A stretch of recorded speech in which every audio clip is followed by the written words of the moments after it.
ক্ষমতা বদলের পর থেকেই দেখবেন রাজ্যের এই মুহূর্তের যে শাসক দল বিজেপি তাদের তরফ থেকে বিভিন্ন প্রতিক্রিয়া, সেটা রাজ্য বিজেপির সভাপতি শ্রমিক ভট্টাচার্য তিনি তো একেবারে দীপ্ত কণ্ঠে দৃঢ় কণ্ঠে তিনি বলছেন যে কোনো রকমভাবে তৃণমূলের লোকজনদের নেওয়া হবে না, দরজা বন্ধ। হ্যাঁ, একথা আলাদা যে এনসিপিআইএ 20 জন সাংসদ তৃণমূলের বিদ্রোহী সাংসদ যোগ দিয়ে তারা এনডিএকে সমর্থন করছেন, এটা আলাদা।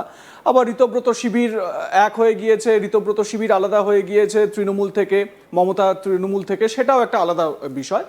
কিন্তু তার পরপরও এমন কিছু ঘটনা সামনে আসছে এই 3-4 মাসের মধ্যেই, বহু জায়গা থেকে বিজেপির স্থানীয় স্তরের নেতা, একেবারে লোকাল নেতাদের কথা বলছি, তাদের বেশ কিছু ভিডিও আমাদের হাতে এসেছে আজ তাক বাংলায়, আপনারা দেখেছেন। আমরা আবারও সেটা আপনাদের দেখাবোই আজকের এই আলোচনায়, যেখানে তাদের কোথাও তোলা চাইতে দেখা যাচ্ছে, কোথাও আবার তাদের বিরুদ্ধে ক্ষোভ প্রকাশ করছেন স্থানীয় বিজেপির কর্মীরা, সাধারণ কর্মীরা, গ্রাসরুট লেভেলের কর্মীরা। এই রকম বিভিন্ন কিন্তু ঘটনা সামনে এসেছে।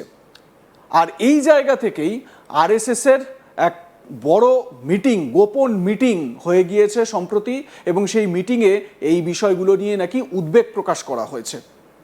আমার সহকর্মী সুজয় আমার সঙ্গে রয়েছেন। সুজয়, আমরা এই বিষয় নিয়ে তো আলোচনা করব, আরএসএসের মিটিংয়ে কি হয়েছে সেটা জানা খুব জরুরি, কিন্তু তার আগে আপনাদের এক এক করে কয়েকটা ঘটনা একটু রিকল করে দিই। প্রথমেই নজর রাখবো জামুরিয়া, আসানসোলের জামুরিয়া। আমি পিসিআর টিমকে রিকোয়েস্ট করব একটু সুবিধার জন্য বলে দিই 3 নম্বর যে ভিডিওটি, হ্যাঁ এই হচ্ছে জামুরিয়ার ভিডিও। দুটো ছবি দেখাবো, এক হচ্ছে গিয়ে এই ছবিটা দেখুন প্রথমে। তো ভাই, চুরুলিয়ার পাশে মদনপুর গ্রাম ঢোকার আগে তো আমাদের কাছে তুলাবাজি টাকা তুলে নিতা হয়েছে এরা। তো ওদের পঞ্চায়েতে এখন টাকা নাই, ওই জন্য গাড়িওয়ালার কাছে এখন তুলাবাজি করছে, গায়ের জোর দেখিয়ে কিন্তু তুলাবাজি করছে, যা ইচ্ছা তাই ব্যবহার করছে, বলছে আমাদের পঞ্চায়েতে টাকা নাই। তো তোমাদের পঞ্চায়েতে টাকা না থাকলে আমরা কি করব? গাড়িওয়ালারা করবে? এটা মেন রোড, এটা কোনো গ্রামের ভেতরে রোড নয়, ফাঁকা রাস্তার মধ্যে। দাও ফোনে বলে দাও। আমি হ্যালো, হ্যাঁ বিরাট যখন চলছিল তখন 500 টাকা লিখুন দাদা। এখন তোমাকে একদম পরিষ্কার বলছি, আমার কথাটা শুনে নাও, ওইসব কথা বলে লাভ নাই। ব্যাপার হচ্ছে যখন ওভারলোড চলছিল তখন 500 টাকা লিখতাম পার গাড়ি। এখন আমিও জানি ওভারলোড চলে না, স্টকের মাল চালাচ্ছে, 200 টাকা করে পয়সা নিয়ে গাড়িগুলো ছেড়ে দিই। কেন পরিষ্কার কথা, আমার মদনতল পঞ্চায়েতে কিছু নাই। এবারে হ্যাঁ, তুমি কেন দিতে যাবো সেটা আলাদা কথা হইলো, আমাদের ছেলেবেলা কী করবে? থানাতে বলা আছে, তা থানাতে ফোন করো, তুমি বলো মদন তোড়ে দাঁড় করান যে আসো, গাড়িটা দাঁড়ায় রইলো, তুমি আসো। গাজরি এখন করি না, একদম করি না। আমি জানি বালির রেট বেড়ে গেছে, আন্ডারলোড মাল গেছে, গাজরি আমি করলে পারবো না তোমাদের সঙ্গে, কেন্দি দিবে তোমরা। হ্যাঁ হ্যাঁ হ্যাঁ, দাও 100 টাকা, 100 টাকা করে পয়সা নেই। বালি বোঝাই ট্রাক থামিয়ে তোলা চাওয়া হচ্ছে। মনে করে দেখুন, বিজেপি তো এই তোলাবাজির বিরুদ্ধেই, তৃণমূল কংগ্রেসের বিরুদ্ধেই তোলাবাজির অভিযোগে সরব হয়েছিল, এবং এই তোলাবাজি বন্ধ করবে, এই রকম একটা কালচার রাজ্যে তৈরি করবে, তোলাবাজি মুক্ত একটা রাজ্য, সেই কালচার তৈরি করবে, সেই বার্তাই দিয়েছিল। তাহলে আবার বিজেপির লোকাল স্তরের নেতাদের, যারা অ্যাকচুয়ালি দলটা চালায় একদম নিচু স্তরে, তাদের বিরুদ্ধেই অভিযোগ। দেখুন, জামুরিয়ায় এক নেতাকে গ্রেপ্তারও করা হয়েছে। যাকে গ্রেপ্তার করা হয়েছে তার ছবিটা একটু দেখিয়ে দিই। ওই নেতার নাম রাকেশ মাঝি, তাকে গ্রেপ্তার করা হয়েছে, সেই ছবিও আপনাদের দেখালাম। এই নেতা, সে নাকি তোলাবাজি করছিল, তোলা চাইছিল ট্রাক চালকদের থেকে, বালি বোঝাই ট্রাক প্রতি টাকা চাওয়া হচ্ছিল, পঞ্চায়েতে নাকি টাকা নেই, সেই কারণে তোলাবাজি চালাচ্ছিল। এটা গেল একটা ঘটনা। এরপরে আরেকটা ঘটনা আপনাদের দেখাবো, সেটা হচ্ছে গিয়ে শীতলকুচিতে কি হয়েছে। শীতলকুচিতে সেখানকার স্থানীয় মানুষ, বিজেপি কর্মী, হাতে বিজেপির পতাকা নিয়ে রয়েছেন, তারাই বিজেপির পঞ্চায়েতের নেতাদের বিরুদ্ধে সরব হচ্ছেন। কেন সরব হচ্ছেন? তার কারণ বলছে বিজেপির ওই নেতারা, তারা নাকি তৃণমূল কংগ্রেসের সঙ্গে হাত মিলিয়ে তাদেরকে কিভাবে পঞ্চায়েতে ঢোকানো যায় সেই ব্যবস্থা করছে। দেখুন সেই ভিডিওটা।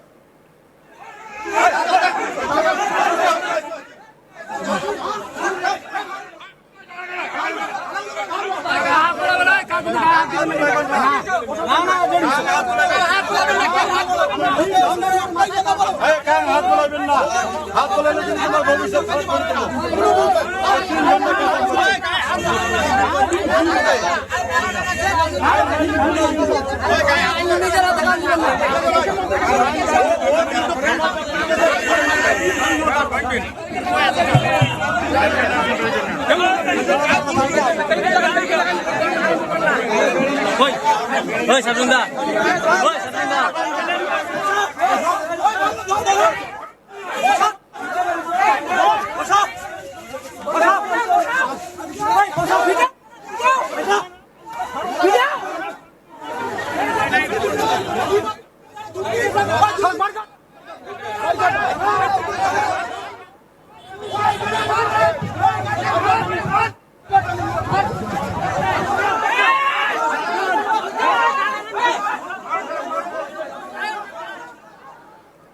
এক্ষেত্রে অভিযোগ কি? অভিযোগ হচ্ছে তৃণমূলের যারা সদস্য পঞ্চায়েতে তাদের কাছ থেকে নাকি কাটমানি নিচ্ছেন বিজেপির নেতারা।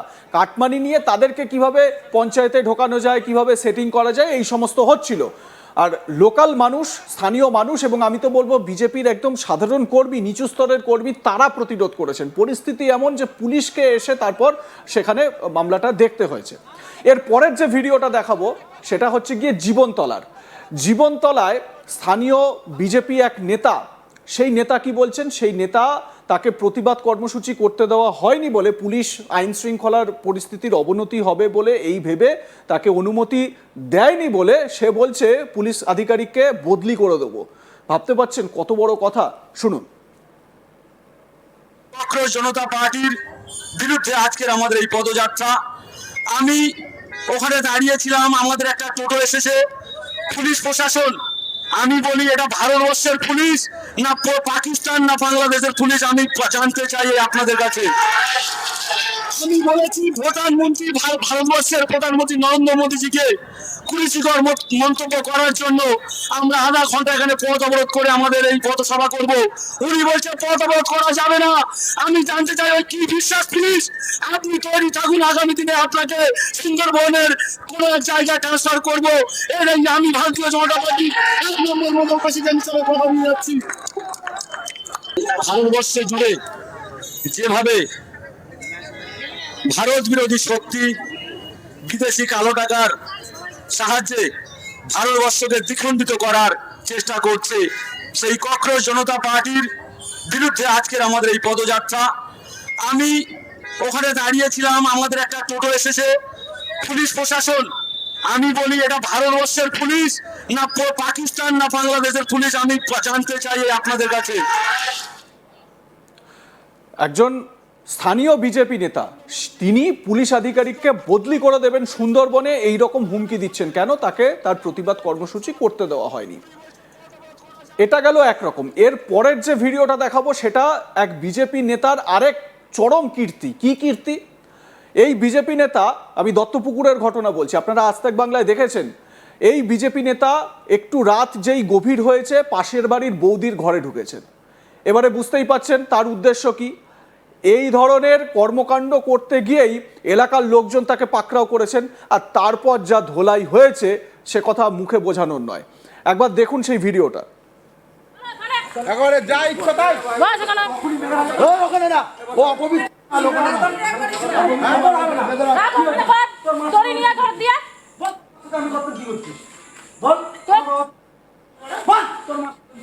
ফোনটা দে তো।